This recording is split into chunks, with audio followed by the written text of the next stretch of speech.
pod bay doors, please, Hal.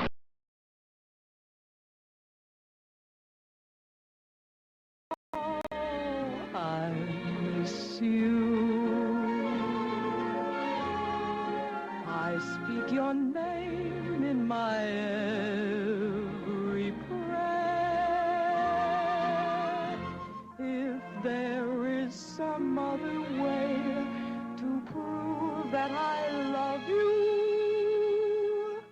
I swear I don't know how. You'll never know if you don't know now. Wait, no, wait. I could do that better. You'll never know just how much I care. I can sing better than Alice Faye.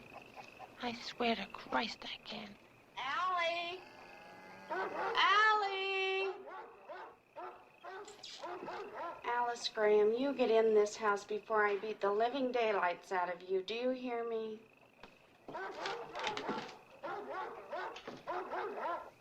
You wait and see. And if anybody doesn't like it, they can blow it out their ass. Allie! If there is some other way to prove that I love you, I swear I don't know how. You'll never know if you don't know now.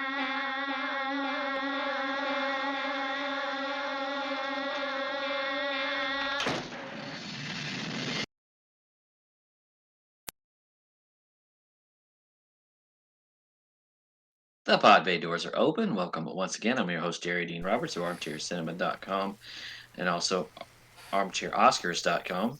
I forgot my websites. Seated here with my very independent co-host, the critic, dare I say legend, from TalkMovieMe.com, Mr. Doug Heller. How the heck are you today, sir? She went to shit and the hogs ate her. Happy New Year, everybody. Welcome to. It's not an annual thing, but it's just kind of an accidental annual thing. Well, it's an annual thing. We just we don't put it in the calendar. Kind of one of those funny kind of one of those funny unofficial things. It's like a tradition at this point. It's not really. It's not like our franchise month or turkey month, but it's just it's a tradition. We are talking. We do a Scorsese movie every January for some reason. Right, and it's just kind of fallen that way. We do a Scorsese and Samurai. Yeah. Yeah. Actually, one year it might actually cross over because Martin Scorsese was actually in an Akira Kurosawa movie. Really? Which one? Yes, Dreams. Oh, I didn't know that. He played Vincent Van Gogh. Yeah. I didn't know that. Yep. But today we're going to talk about the movie that he directed before the movie we talked about last year. That was Taxi Driver. This is Alice Doesn't Live Here Anymore. This movie sits right in between Mean Streets and Taxi Driver, and boy, does it stick out as a different kind of a movie. Because I think he was literally sits between his two of his most violent movies, violent, vicious movies, and male-centric. Yes. In fact, this is one of the only movies that he has done that is not male-centric. This is specifically about a woman. Yeah. And he does it perfectly. Like, right. He could have been like the Woody Allen of drama for women. Well, this was written, the guy who wrote this, his name is Robert Getchell. And let me pull up his filmography because you got to hear this. He wrote... hang on a second, I'm sorry.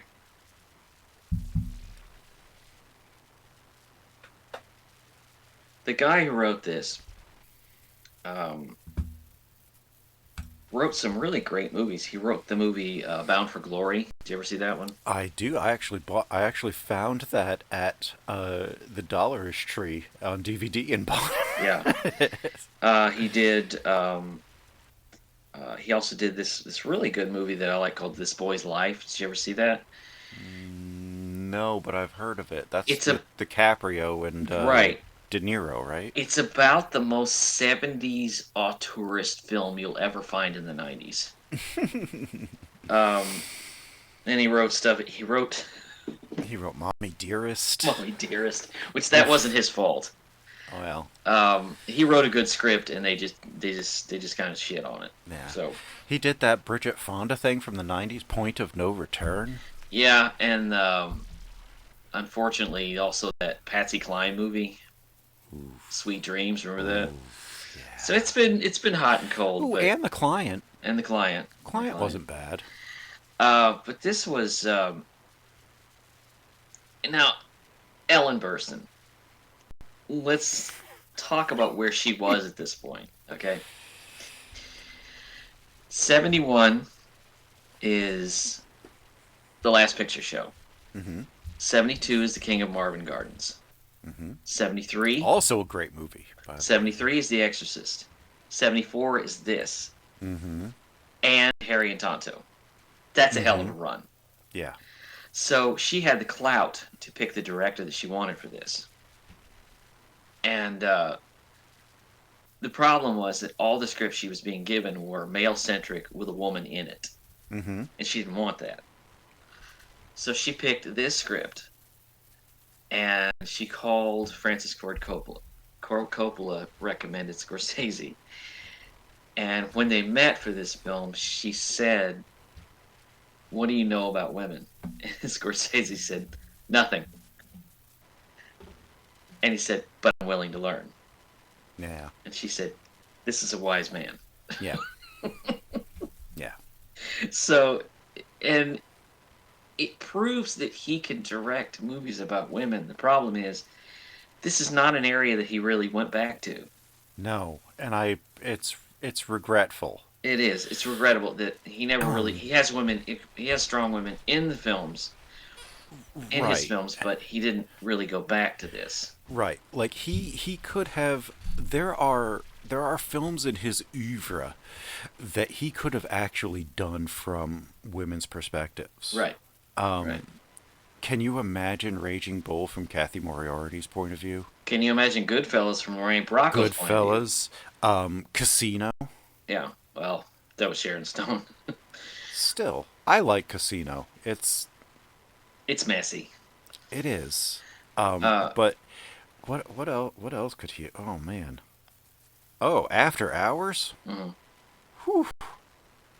Griffin Dunn was in the lead, though. Yes, he was. And that's the movie he made after this. Mm-hmm. No, it's not. Wait a minute. No. Sorry, the movie he made after this was Taxi Driver. I'm sorry. This is the movie that's the movie he made 10 years after this. But he, it's regrettable that he didn't do this again. Right. And maybe most of the women that he has in his movies are usually prostitutes and, some kind of woman who just kind of goes down the tubes. Yeah. And it is regrettable. But I'll tell you this. Watching this film the other day, it is so firmly set. I mean, this is absolutely 1974. Oh, yeah. I mean... This movie could not take place in any other decade. Right.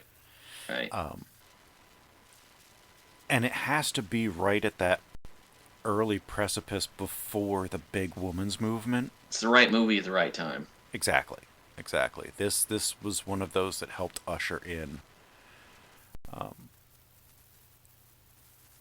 that. What surprises me is that it's a movie very much about a woman trying to break away from that post-World War II standard. She's trying to break away from the patriarchy before the patriarchy was given that name. But this movie is sort of, in a lot of ways, a post-war film itself because it's kind of post-Vietnam. Right. In that it's if the post World War II was demanding the standard by which a woman had to live, the post Vietnam was setting the standard for how a woman wanted to live. Right. By herself. Mm-hmm. And the craziness and, all of the breaking away from all of the traditional, family values and the father knows best and all that stuff. And she's determined to do that. And the very opening of the movie, which the studio absolutely had the scissors out and was ready to cut. Mm-hmm. That scene at the beginning when this fantasy sequence where she's a little girl in Monterey. And that part is so beautiful. It's right out of The Wizard of Oz. It is, and I love how over-the-top fake Scorsese makes it. Yeah. And the little girl comes along and she's singing that song, that Al's Face song. And, excuse me, she tells her to come in for dinner. So I'll blow it out your ass.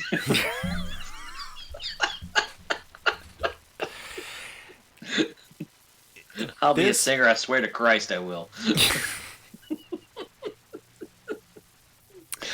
I have to give Robert Keitel a lot of credit for this. Yeah, Robert Keitel wrote a great script. He really did. This is one of the best movies about a woman that was not written even in part by a woman. No. Most of the time when you get these like really great characters for women, they're either co-written on by a woman. Mm-hmm. The actress herself has done her own lines for that, but uncredited, mm-hmm. which happens. Or it was Woody Allen. Yeah. I hate that rapist is such a great writer for women. He's such a misogynist, but he understands. Brilliant. So well. He's brilliant. And women will even say his characters are true. Mm-hmm. They are. And it pains me that he's such a terrible person. Anyway, I can't imagine if Woody Allen had written this. Oh my God. And it's so far from Scorsese's template because this movie takes place in the Southwest. It's far from his comfort zone. So far away from the mean streets of New York. And Taxi Driver, which both take place, they are in the landscape. They're buried in the landscape of Manhattan. Buried in the landscape of New York, rather. In downtown gross Manhattan. Right. Of the 70s. Yes. This is all... There are no porno theaters here. There are no sidewalks, really. Yeah, there's no real walking. A lot of it takes place in Tucson, which apparently is very weird. The closest this movie ever gets to New York is there is a club called Manhattan. That's Right. about the closest they ever get. Right. But it's interesting because she is determined to break away from all of that phony stuff she sees in the movies, which is how the movie opens. Where do they start? Are they in Texas to start? No, they're in Monterey, California. No. I mean, Alice and the kid when the husband dies. They're in New Mexico. They're in New Mexico? Okay. But the funny thing is, she's determined to break away from it. We cut to years later, and she's living the life that she didn't want. Yeah. She's got a son. She's married to a man who the only time he ever relates to her is when he's mad at her. Mm-hmm. And I want to talk for a second about Donald, because he's not a terrible person, but he's very much a person of his environment. He's a truck driver for Coca-Cola. Right. And I sense, because we don't get to know that much about him, but I sensed that he's a man who probably a veteran, grew up with a sense of what a man was and what a woman was, and it's unshakable in his mind what those two roles are. Which she comes up against an awful lot. She does. She does. He's got a kid who is she kind of lets him do what he wants to do. But it's... Can I just say, every time I watch this movie,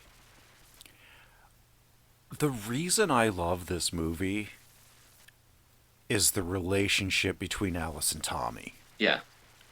That is the core of this whole thing, and the way that they relate to each other as people instead of mother and son, it's problematic, but it's also exactly what they need to survive. It is, and he was 11, 12 years old, and he is so irritating. But wonderfully so. Like, I love this kid. He is exhausting. Yeah. And he will get on your nerves.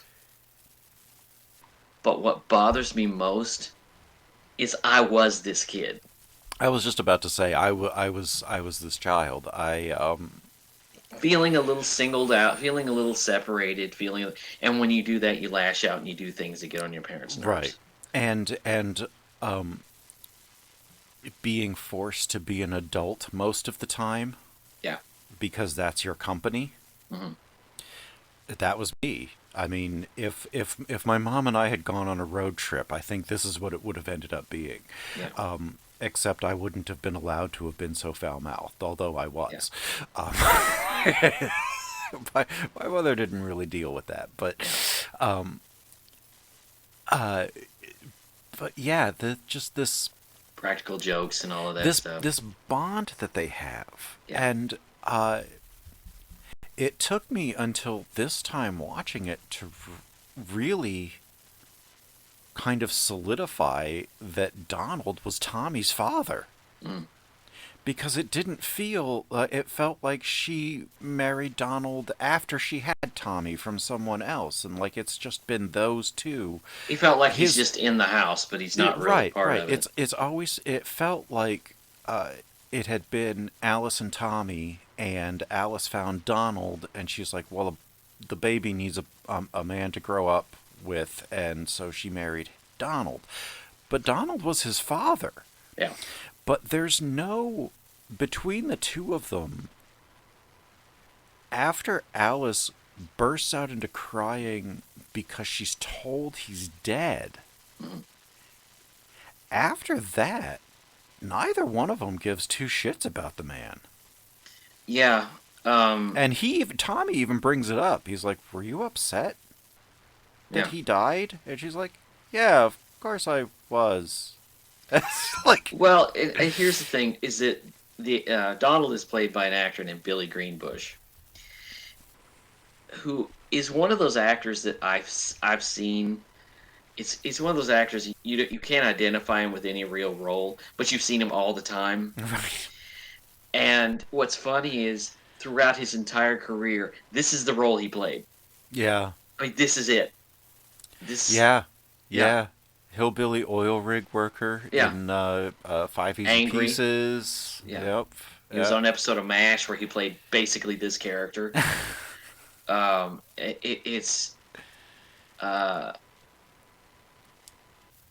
it's interesting. Now, I want to talk about this. The accident that he has. Yeah. I have no idea what happened. But whatever happened, because the way they show it, I couldn't quite figure out what happened with that accident, other than the fact that he went through the windshield, and his blood is like down the front of this cab. Yeah. Well, he I think he went through the windshield. The windshield cut his throat, and something. Because it looked like a fender bender. Yeah, but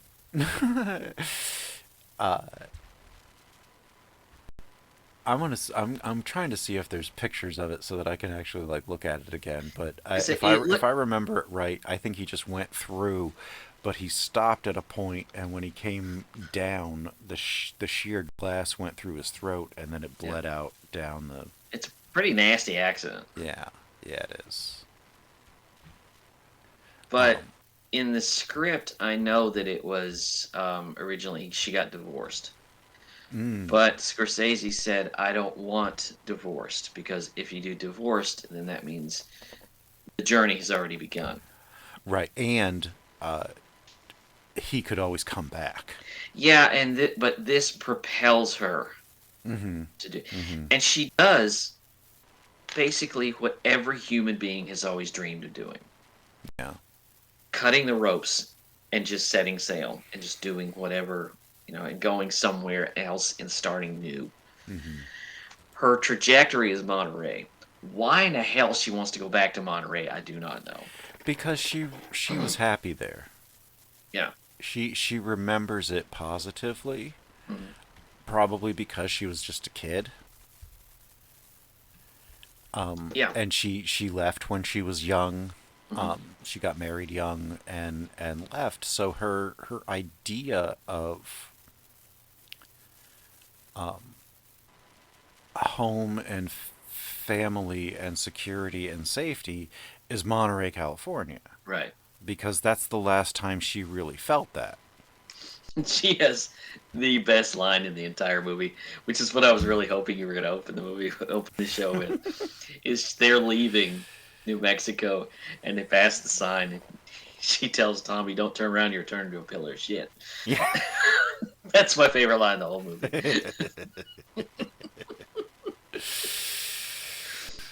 And if you've ever been to the American Southwest, that's so true.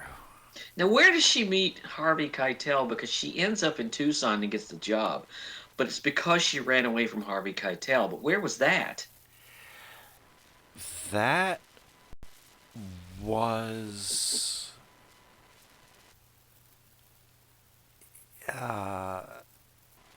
I think they ran out of money.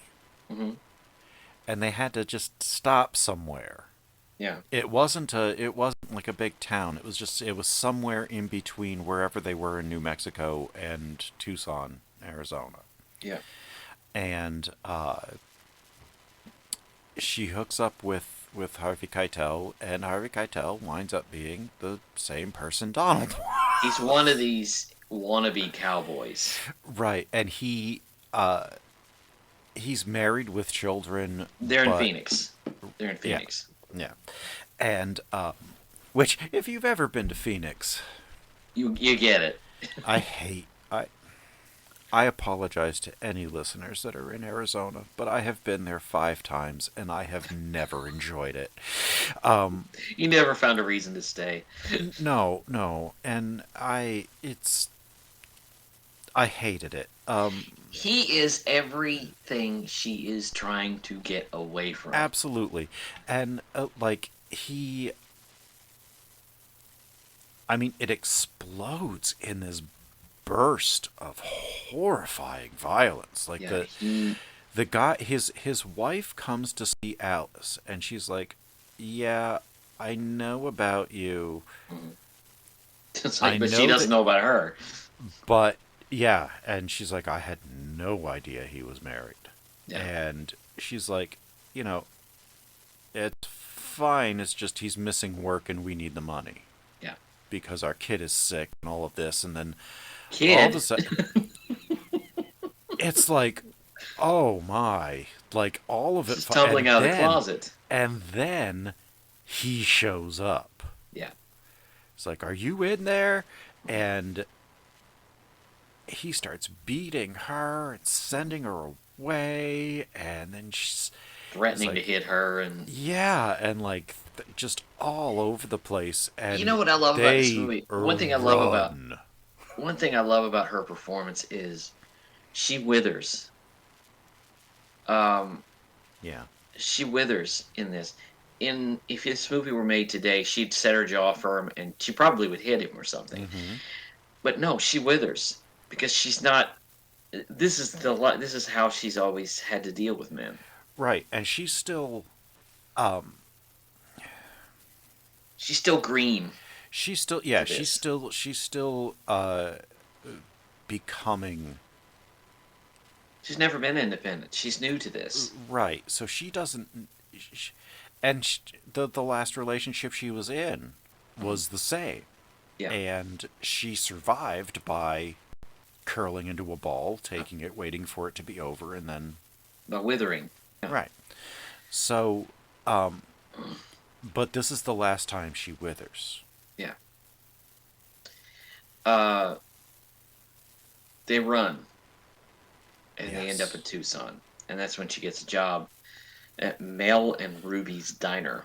And Ruby's been dead for a long time. And look, Ruby's been dead 14 years.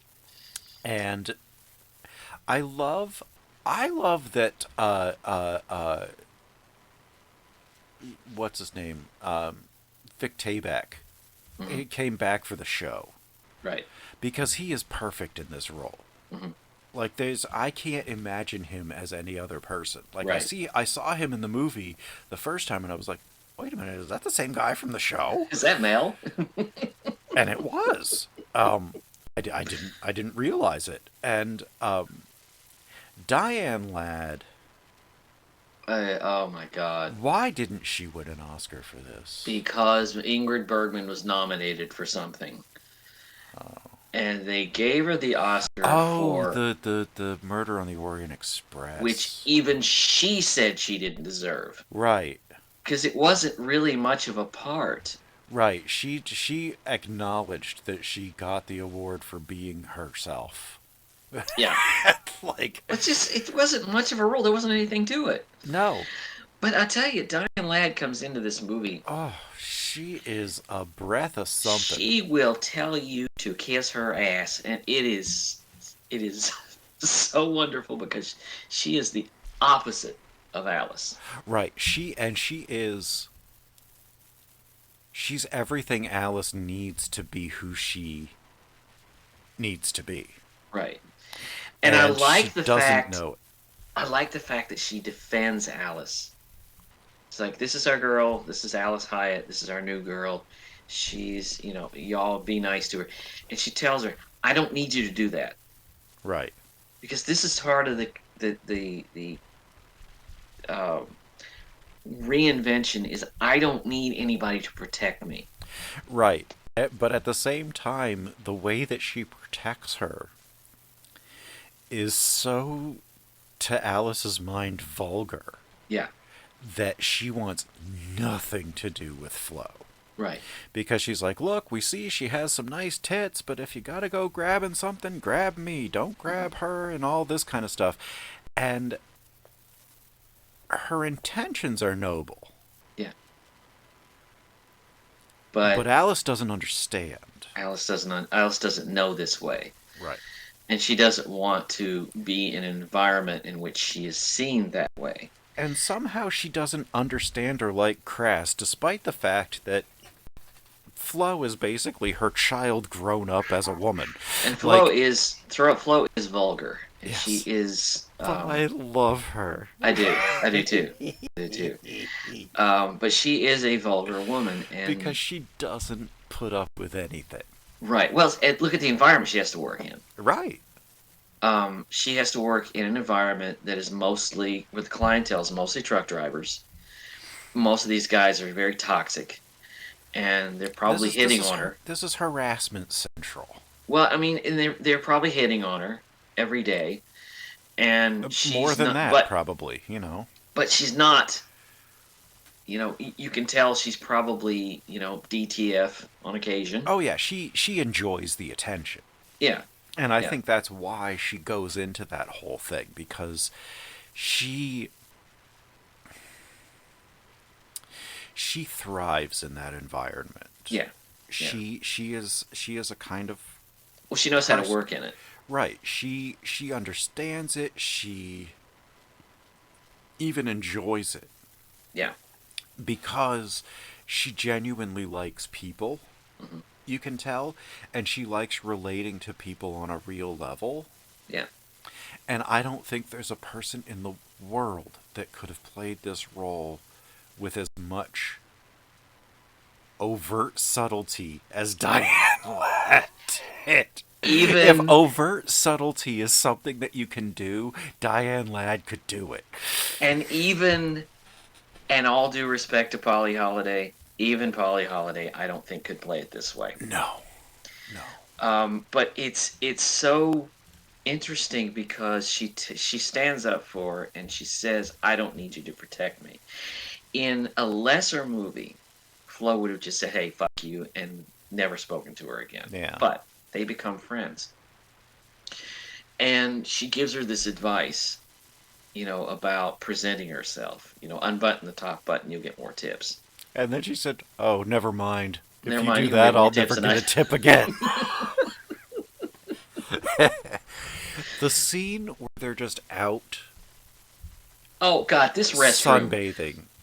But the restroom that they're talking in God. is out the back door and around the corner. Right, it's an outhouse. It's an indoor plumbinged outhouse. Yeah, it's like you got to go out the back door and around the corner.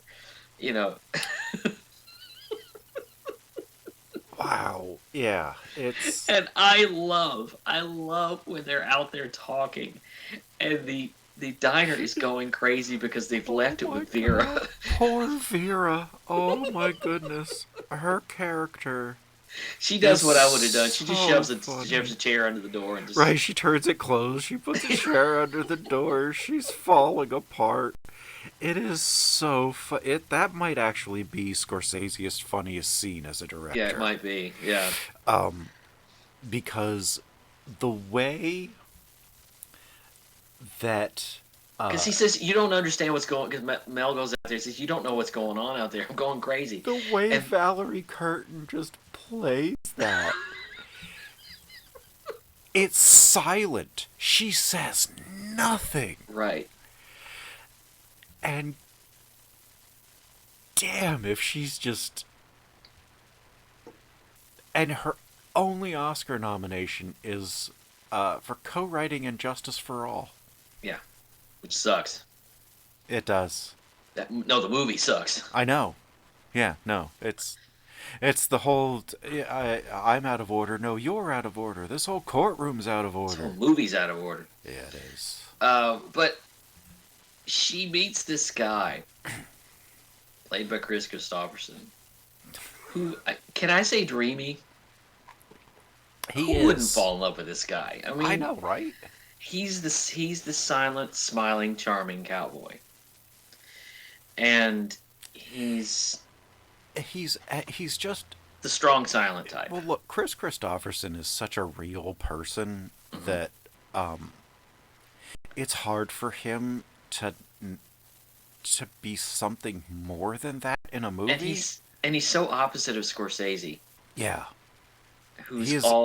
Scorsese's like a bug that just flaps around. It's just all energy. Scorsese is a bundle of nerves. Yeah. Yeah. And Kris Kristofferson is chill incarnate. Right. Like, there's a reason he was in a band with... Scorsese is cocaine. Kristofferson is marijuana. Yes, there is a reason why Kris Kristofferson was in a band with Willie Nelson, Johnny Cash, and Merle Haggard. Uh-huh. Okay. It was called The Highwaymen. It was a really good band. Yes. There's a reason. Yeah. Kris Kristofferson. I love him. I hate as that an he didn't actor. do more movies, man. I know, and so good in Lone Star. I wish he got an Oscar nomination for that. yeah, I mean, he was a quality actor, and even in A Star Is Born, as bad as that '76 movie is with Streisand, he's not terrible in it. Yeah. Which is saying an awful lot for that movie, because nobody is good in that movie. You know what's really sad? This is the second movie we've talked about Kristofferson, and the other one was Heaven's Gate. Yeah. But he is a guy he's that rancher. He's the Marlboro Man. Yeah, and You know, he gives. I love that he. the man is an album cover. Right. But on the surface,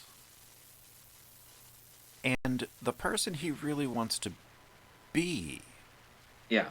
is the kind, generous, I want to be open to a modern woman. Mm-hmm. I'm willing to, you know, be a positive influence for Tommy, and you know, if that becomes a stepdad or whatever, you know. But under it, he still has that I'm a man, you're a woman, he's a child. There's a hierarchy. He still has those barriers. He slips. Well, Tommy's being an ass. And Name a moment that he's not. but I mean, but Tommy's being an ass, and he accuses her of, you let that kid do whatever he wants, and he's not wrong. He's not. He's not wrong. He's like, you know, But it's you let it's it. also to. I want to state for the record, yes, she does pretty much let him get away with everything. Yeah, But I will state that she is also a phenomenal mother. she is. Because this is the kind And of she's also doing the best she can. right, and this kid ultimately doesn't need her supervision because she has raised him so intelligently. Mm-hmm. He is a part of the real world, and the only reason it grates on adults is because he's in their world and he is doing it properly. And they don't like that a little kid cracked their code. Scorsese spent 2 hours in a car with this kid, with him telling the shoot the dog story. Oh my god, I wanted that to end. This child cannot tell a joke to save his life. Well, it's not only that he tells it, it's one of those things where he tells a joke, nobody gets it, so he starts telling it all over again. He's like, well, I'm and going then- to tell you again. And It's then like, starts that's explaining it. not the point. You just can't tell a joke. And then it's one of those things, he tells a joke, you don't get it, so he tells it all over again, and then he starts explaining it to you. She is in tears by that point. And she got, yeah, and he's like, so I'm gonna say it again. She's like, no. That moment for me, Because she breaks, and sorry. that's the only time she cracks. That's where this story came from. Is that Scorsese was in a car with this kid for 2 hours, and he was telling that story. And I don't know this, but I think that was the first time Ellen Burstyn was hearing this story. It's just I've never listened to the commentary track on the DVD, but I wish I had, because because Ellen Burstyn and Martin Scorsese are on it. Are they? Yes, and and I think Kristofferson is too. And 3 times in this movie, he tells that stupid story. And Oh my god! And 3 times, no one wants to hear it. Yeah. Beyond the first time, and nobody even wants to hear the first time, because this kid cannot. I mean, what's the worst is you tell a joke nobody gets, and then you explain it. Well, yeah, but he's one of those joke tellers that that will get to a certain part of it and wonder why you don't understand it, and then go, "Oh wait, I forgot to tell you this part at the beginning of it." It's right. like, well, now that I've told you this, isn't this fun? No, because there's a rhythm to a joke. You have to tell it right, or it's not funny. And it's certainly not funny when you start explaining it. I felt her weariness. What did you think of Jodie Foster? I don't like her in this. The character she's a latchkey kid. I like her. I like the character. I don't Her lines are terrible. I Like- think first of all, she's a little bit older than him. Yeah. And I got the sense that she's a kid who spends a lot of time on her own, understands a little bit more about the world than she should, but doesn't really know shit. Right. And the thing that always bugs me about her character, and it's not really about her character, it's how her lines are written for her, and the way she puts her mouth around the word weird. It's hard for me. It's hard for me to explain this because it's very much a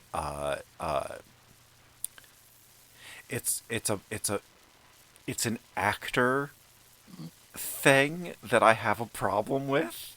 Yeah. Because I've done acting, and it's like her line reads in that scene are off-putting to me. Yeah. As she is a marvelous actress, she's won 2 Oscars. Her role in Taxi Driver is a complete 180 from this.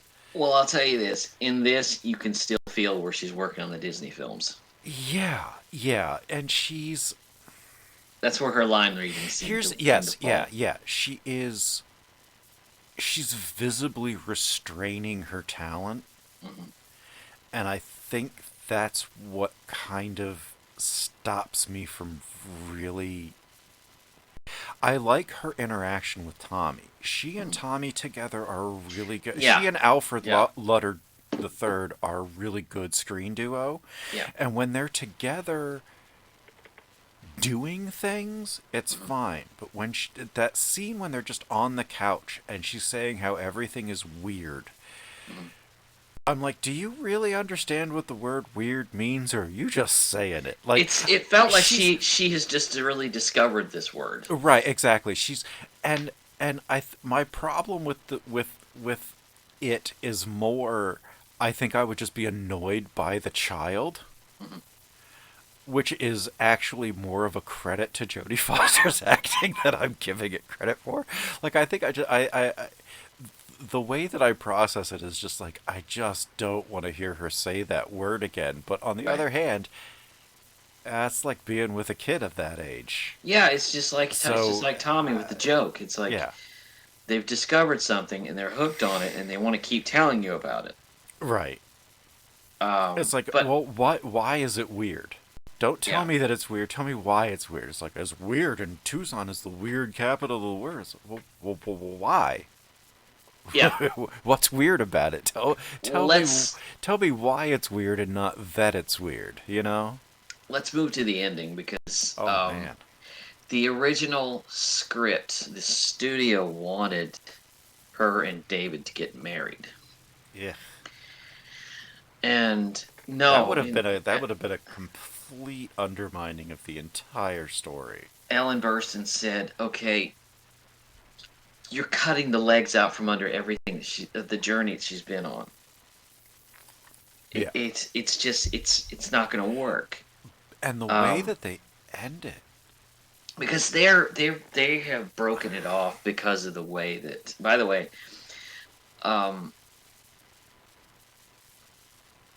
I love the way he films their scenes at the ranch. Yeah. When they're kissing, it is so intimate. Mm-hmm. It's so beautiful. And then it's heartbreaking because they break up because of the way he treats Tommy. Right. And it's not unjustified. It's not unjustified, but it's not her way. He still shouldn't have hit him. It's not her way. He shouldn't have hit him. Right. It's not her way. This is not how she handles this. This is not what she wants. It wasn't his place to discipline Tommy. It wasn't. But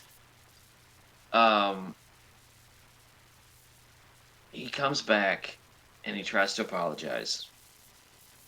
And she says, I'm not going to let anybody stop me this time because she wants to be a singer. She doesn't. And everything she does has to revolve around that. And at this point she has galvanized herself to the point where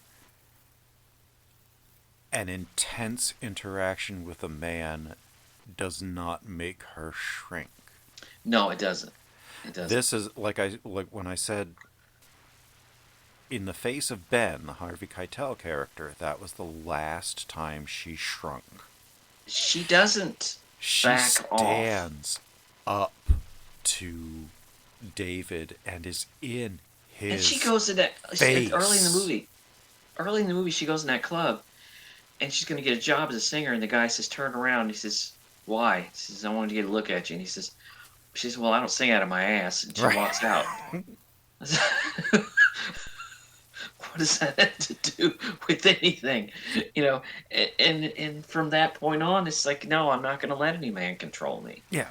And he gives in to her. He says, I don't care about the damn ranch. He's I don't care about the ranch. If you want to be a singer in Monterey, I'll drive you. Right. I just want to be in your life. Right. He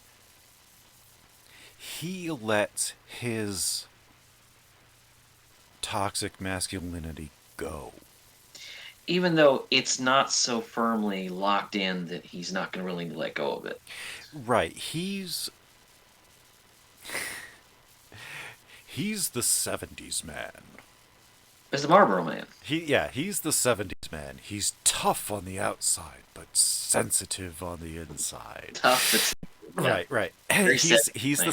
70s man, yeah. And 70s man. exactly. Polyester head to toe. 70s man. Well, denim in his case. Oh, right, yes. But he doesn't make her compromise. The compromising is all his. Yeah. And he acknowledges that publicly. He says Not to afraid of it. a diner full of people he knows. Mm-hmm. And he just goes, this whole bullshit male ego thing, I don't care. Yeah. I want to be with you. You have changed me in ways that I don't understand, and I'll be your chauffeur if it means that I get to sit near you. That is a huge, huge thing for 1974. And isn't it great that the movie doesn't end with the two of them? Yeah. It ends with her and Tommy. Yeah. Just walking down the road in Monterey. And I love the last line, Mama can't breathe.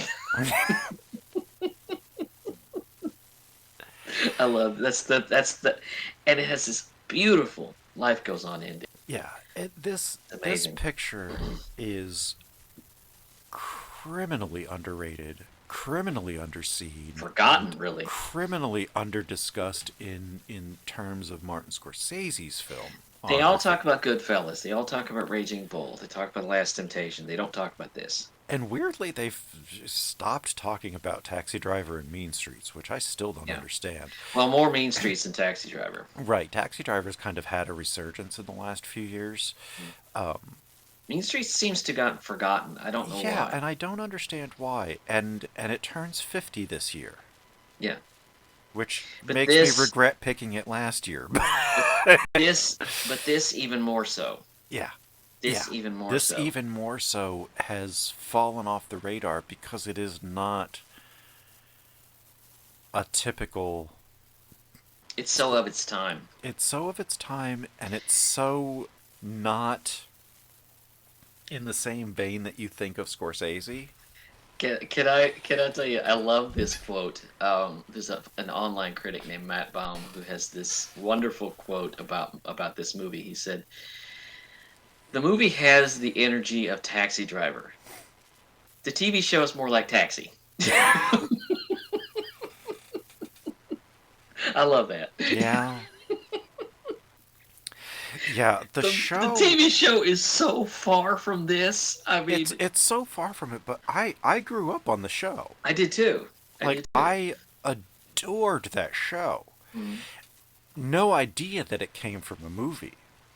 Yeah, I didn't either. And then once I started getting into film, and specifically Martin Scorsese, because if you are not investigating his filmography or Ellen Burstyn's, you're probably not going to stumble on this movie. Right.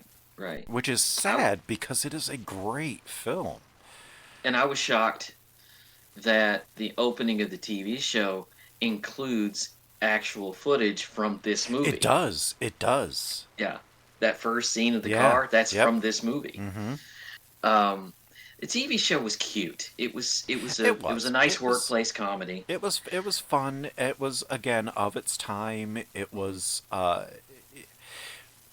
It went on for 9 years. Yeah. It is 9 seasons. And it has absolutely nothing to do with the film. Nothing to do outside of the characters. It's Alice Hyatt. There's Flo, there's Mel, there's Vera, and except they're in Phoenix in the show, and they're in Tucson in the movie. Right. And is Tommy in the Is Tommy in the show? Tommy's in the show. Alfred Lutter is in the first episode. Oh.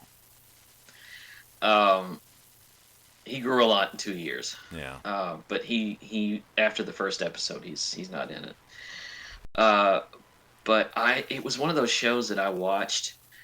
It came on, in that block of sitcom reruns that would be on, like, you'd watch it with Hogan's Heroes and the Jeffersons and Jeffersons and Sanford and Son and Andy Griffith, and it would be, it'd be like one of those block shows that you'd watch in the afternoon.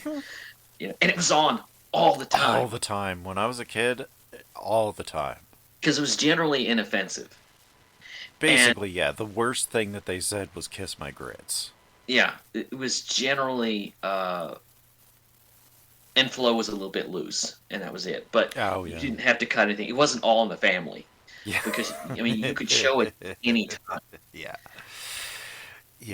And it was innocuous. It was a fun show for its time. Yeah. I mean, there's nothing wrong with it. It's just... No. It's just if you go into this movie thinking it's going to be the template of that show... It's going to be Kiss My Grits. You are not going to... No! You're not going to like it. This ain't that movie. And I'm eminently grateful that it is not. And I am eminently grateful that we finally got to this, because I have been trying for 4 years to get it on this show, and every time I do, it comes up with something else. Yeah. Hell of a But picture. that's all I got. I kind of wish we were doing this in March, because it is the perfect Women's History Month movie. But I hope I get to watch what you've picked before my screener expires. Yeah. I don't know what I'm gonna do. But yeah, that's all I have for this. It's a marvelous film. Well, this month I've coupled Alice doesn't live here anymore. Because she won the Oscar with her chief competitor in that category, Jen Rollins. Oh. A Woman Under the Influence by John Cassavetes. That is the next film that I've picked. Wow, is that something else? Another film that got forgotten. Yeah. From a director that got forgotten. Yeah, we'll talk about Johnny. Yeah. Johnny Cass has a lot of... Johnny Cass. There's a lot going on with his filmography, and not all of it's good. And he was a very idiosyncratic director. But next week... we are doing Ikeru. Ikeru. Which is... it's Akira Kurosawa's take on... Tolstoy's The Death of Ivan Ilyich. Okay. Well, of course it is. Okay, so I guess you haven't read The Death of Ivan Ilyich. Look, I've read a lot. Okay. But I haven't gotten there. Well, I'll cop to it's the only Tolstoy I've ever read. Okay. So that's I hadn't planned on reading Tolstoy. it's actually really good. It's short. It's not War and Peace. It's like it's a novella. It's short, but it's anything is shorter than War and Peace. with some notable exceptions. Yeah, that's true. Yeah, there's like Anna Karenina, which I think is actually longer than War and Peace, which is also Tolstoy. Now, is it longer or is it longer? Yes. Yes, it is. Now there's Tales of the Genji and stuff like that. That's longer. That's just Japanese, but you probably never heard of that one either. But it is Akira Kurosawa's. It was a contemporary film. This might actually be the first contemporary set Kurosawa film I've chosen. Okay.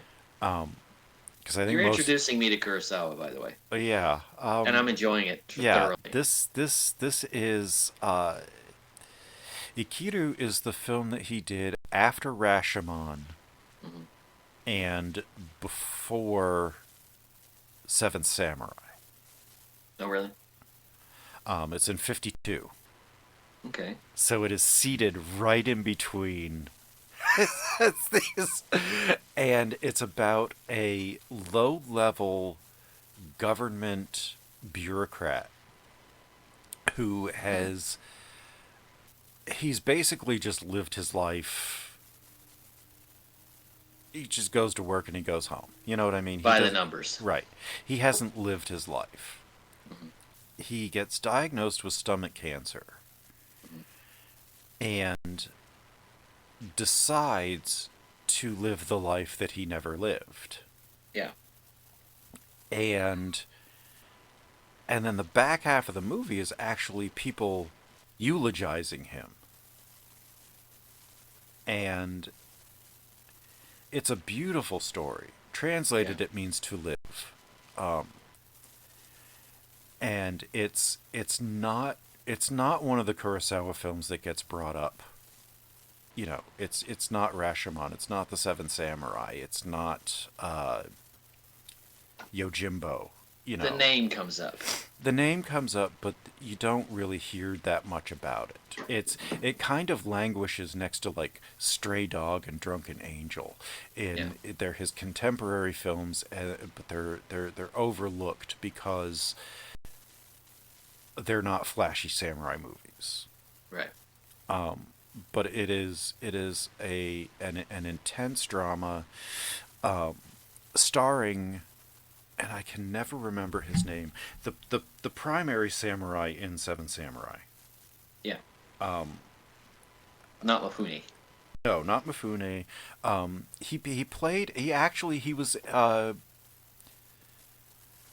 He was one of the main rivals in Throne of Blood.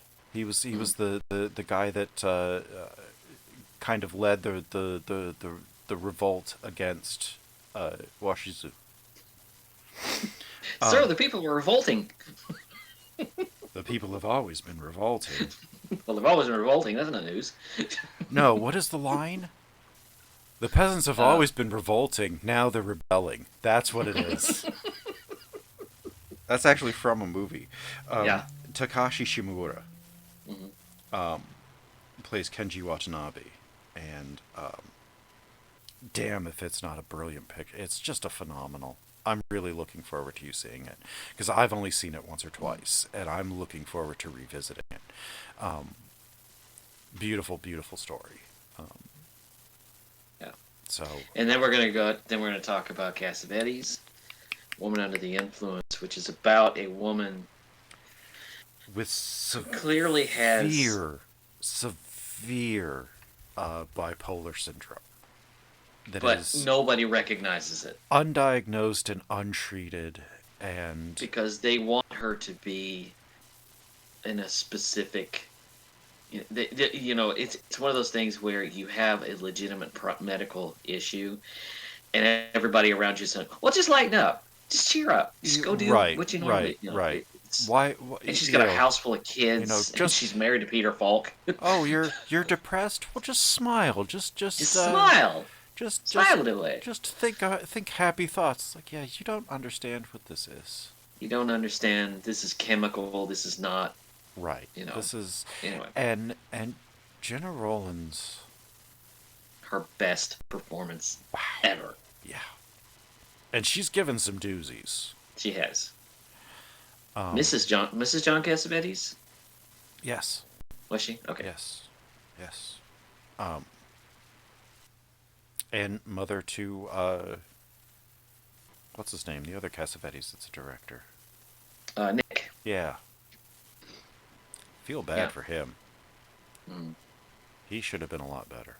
Yeah.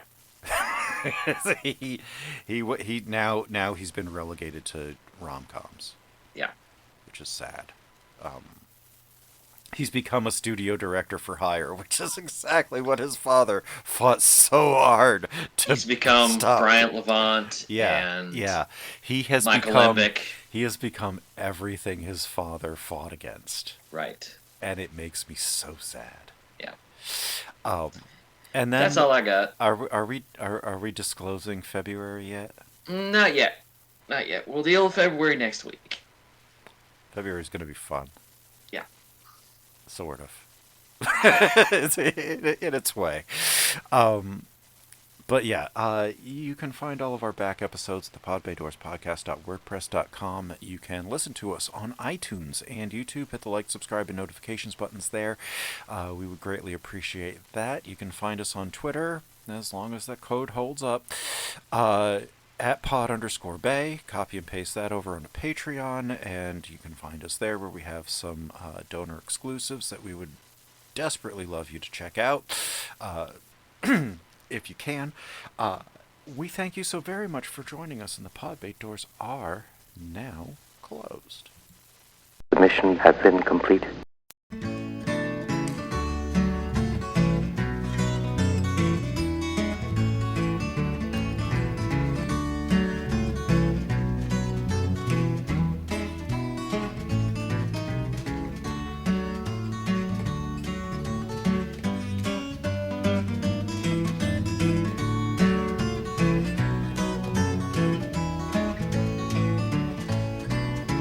This song is called Alice's Restaurant. It's about Alice and the restaurant. But Alice's Restaurant is not the name of the restaurant, that's just the name of the song. And that's why I call the song Alice's Restaurant.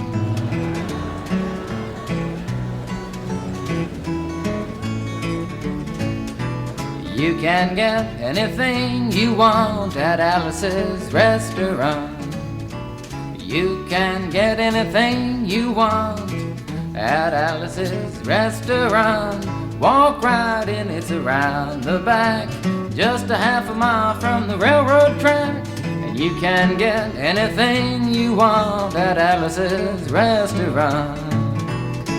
Now it all started 2 Thanksgivings ago. It was on 2 years ago on Thanksgiving when my friend and I went up to visit Alice at the restaurant. But Alice doesn't live in the restaurant. She lives in the church nearby the restaurant in the bell tower with her husband Ray and Facha the dog. And living in the bell tower like that, they got a lot of room downstairs where the pews used to be. And having all that room, seeing as how they took out all the pews, they decided that they didn't have to take out their garbage for a long time. We got up there, we found all the garbage in there, and we decided it'd be a friendly gesture for us to take the garbage down to the city dump. So we took the half a ton of garbage, put it in the back of a red VW microbus, took shovels and rakes and implements of destruction, and headed on toward the city dump. Well, we got there, and there's a big sign and a chain across the dump saying closed on Thanksgiving, and we had never heard of a dump closed on Thanksgiving before, and with tears in our eyes, we drove off into the sunset looking for another place to put the garbage.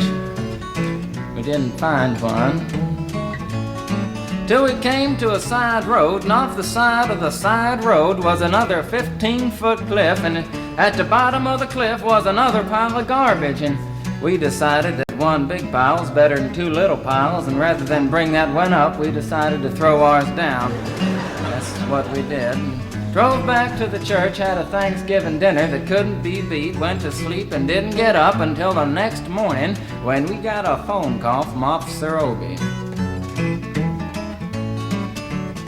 He said, "Kid, we found your name on an envelope at the bottom of a half a ton of garbage and just wanted to know if you had any information about it." And I said, "Yes, sir, Officer Obie, I cannot tell a lie. I put that envelope under that garbage." After speaking to Obie for about 45 minutes on the telephone, we finally arrived at the truth of the matter and said that we had to go down and pick up the garbage and also had to go down and speak to him at the police officer station. So we got in the red VW microbus with the shovels and rakes and implements of destruction, headed on toward the police officer station. Now, friends, there was only one or two things that Obie could have done at the police station, and the first was that he could have given us a medal for being so brave and honest on the telephone, which wasn't very likely and we didn't expect it. Another thing was that he could have bawled us out and told us never to be seen driving garbage around the vicinity again, which is what we expected. But when we got to the police officer station, there was a third possibility that we hadn't even counted upon, and we was both immediately arrested, handcuffed. And I said, "Obie, I don't think I can pick up the garbage with these handcuffs on." He said, "Shut up, kid. Get in the back of the patrol car," and that's what we did. Sat in the back of the patrol car and drove to the, quote, "scene of the crime," unquote. I want to tell you about the town of Stockbridge, Massachusetts, where this happened. Here they got 3 stop signs, 2 police officers and 1 police car, but when we got to the scene of the crime, there was 5 police officers and 3 police cars, being the biggest crime of the last 50 years, and everybody wanted to get in the newspaper story about it. And they was using up all kinds of cop equipment that they had hanging around the police officer station. They was taking plastic tire track footprints, dog-smelling prints, and they took 27 8x10 color glossy photographs with circles and arrows and a paragraph on the back of each one explaining what each one was to be used as evidence against us. Took pictures of the approach, the getaway, the northwest corner, the southwest corner, and that's not to mention the aerial photography. After the ordeal, we went back to the jail. Obie said he was going to put us in the cell. Said, "Kid, I'm going to put you in the cell. I want your wallet and your belt." And I said, "Obie, I can understand you want my wallet so I don't have any money to spend in the cell, but what do you want my belt for?" And it said, "Kid, we don't want any hangings." I said, "Obie, did you think I was going to hang myself for littering?" Obie said he was making sure, and friends Obie was, because he took out the toilet seat so I couldn't hit myself over the head and drown. And he took out the toilet paper so I couldn't bend the bars, roll the toilet paper out the window, slide down the roll, and have an escape.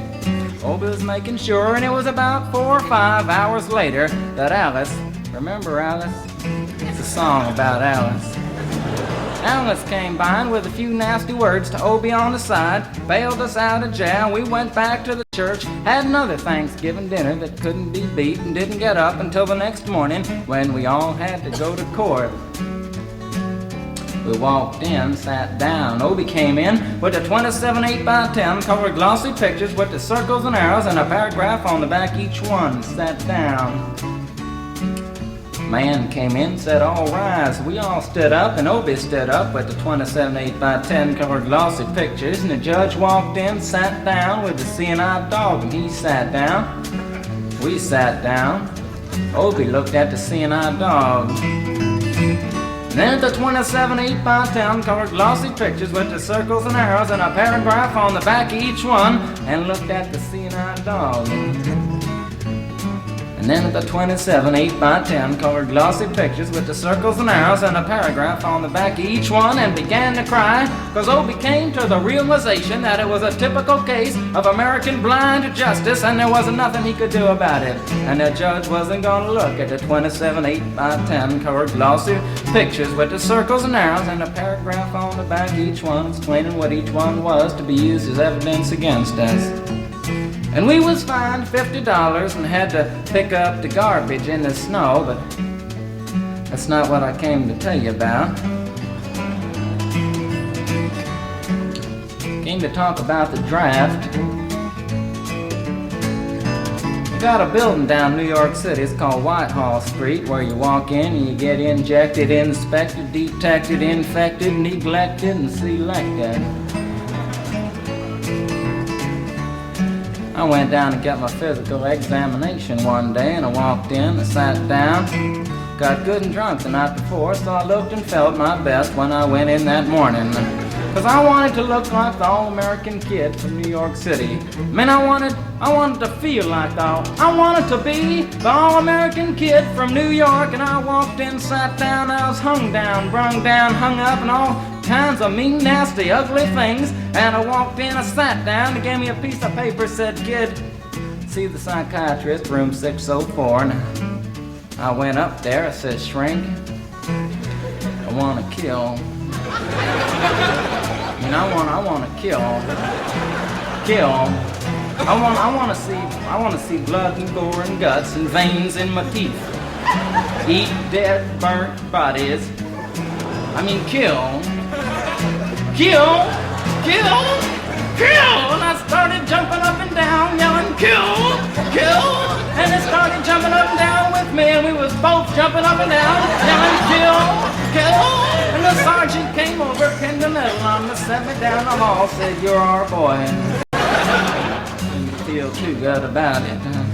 Proceeded on down the hall, getting more injections, inspections, detections, neglections, and all kinds of stuff that they was doing to me at the thing there. And I was there for 2 hours, 3 hours, 4 hours. I was there for a long time, going through all kinds of mean, nasty, ugly things, and I was just having a tough time there. And they was inspecting, injecting every single part of me, and they wasn't leaving no part untouched. Proceeded through, and when it finally came to see the very last man, I walked in, sat down after a whole big thing there, and I walked up and said, what do you want? He said, kid, we only got one question. Have you ever been arrested? And I proceeded to tell him the story of Alice's Restaurant Massacre with full orchestration and 5-part harmony and stuff like that, and then all the phenomena. Stopped me right there and said, kid, did you ever go to court? I proceeded to tell him the story of the 27 8x10 colored glossy pictures with the circles and arrows and a paragraph on the back of each one. It stopped me right there and said, kid, I want you to go over and sit down on that bench that says Group W. Now, kid.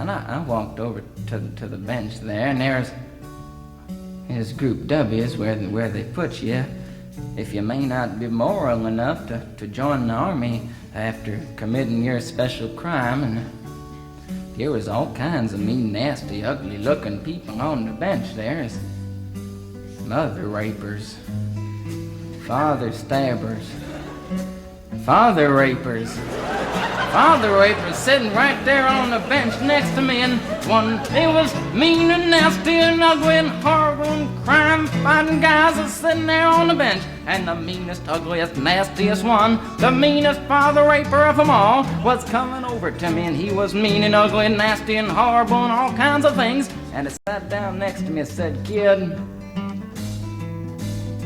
what'd you get? I said, I didn't get nothing. I had to pay $50 and pick up the garbage. He said, what were you arrested for, kid? And I said, littering. And they all moved away from me on the bench there to carry eyeball and all kinds of mean, nasty things, till I said, and creating a nuisance. And they all came back, shook my hand, and we had a great time on the bench talking about crime, mother stabbing, father raping, all kinds of groovy things that we was talking about on the bench. And everything was fine. We were smoking cigarettes and all kinds of things until the sergeant came over, had some paper in his hand, held it up and said, kids, This piece of paper's got 47 words, 37 sentences, 58 words. We want to know details of the crime, time, the crime, and that kind of thing. You got to say pertaining about the crime. Want to know the rest of the officer's name, and that kind of thing. You got to say in the talk for 45 minutes, and nobody understood a word that he said. But we had fun filling out the forms and playing with the pencils on the bench there. And I filled out the massacre with the 4-part harmony and wrote it down there just like it was, and everything was fine. And I put down a pencil and I turned over the piece of paper, and there on the other side, in the middle of the other side, away from everything else on the other side, in parentheses, capital letters, quotated, read the following words. Kid, you rehabilitated yourself. I went over to the sergeant and said, Sergeant, you've got a lot of damn gall to ask me if I've rehabilitated myself. I'm sitting here on the bench. I'm sitting here on the Group W bench. 'Cause you want to know if I'm moral enough to join the army, burn women, kids, houses, and villages after being a litter bug. He looked at me and said, Kid, you don't like your kind. And we're gonna send your fingerprints off to Washington, and friends, somewhere in Washington, enshrined in some little folders, a study in black and white of my fingerprints. And the only reason I'm singing you the song now is because you may know somebody in a similar situation. Or you may be in a similar situation, and if you're in a situation like that, there's only one thing you can do, is walk into the shrink wherever you are. Just walk in and say, shrink. You can get anything you want at Alice's restaurant and walk out. You know, if just one person does it, they may think he's really sick and they won't take him. And if two people do it in harmony, they think they're both faggots and they won't take either of them. And if 3 people do it, can you imagine 3 people walking in, singing a bar, Alice's restaurant, and walking out? They may think it's an organization. And can you imagine 50 people a day? I said 50 people a day walking in, singing a bar, Alice's restaurant, and walking out. And friends, they may think it's a movement. And that's what it is. The Alice's Restaurant Anti-Massacre Movement. And all you gotta do to join is to sing it the next time it comes around on the guitar. With feeling. So we'll wait till it comes around on the guitar here. Sing it when it does.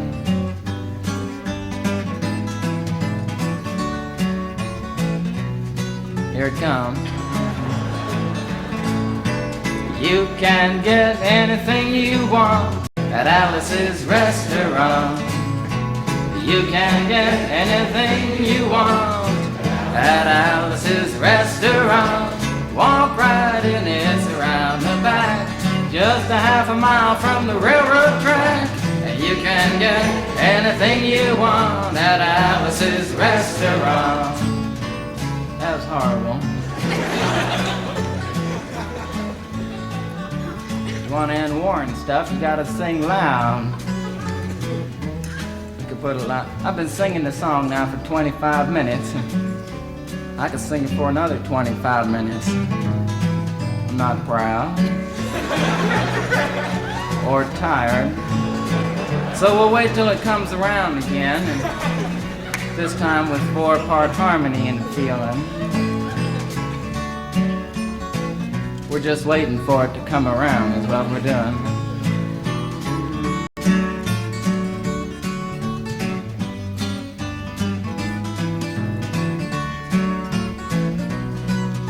All right now.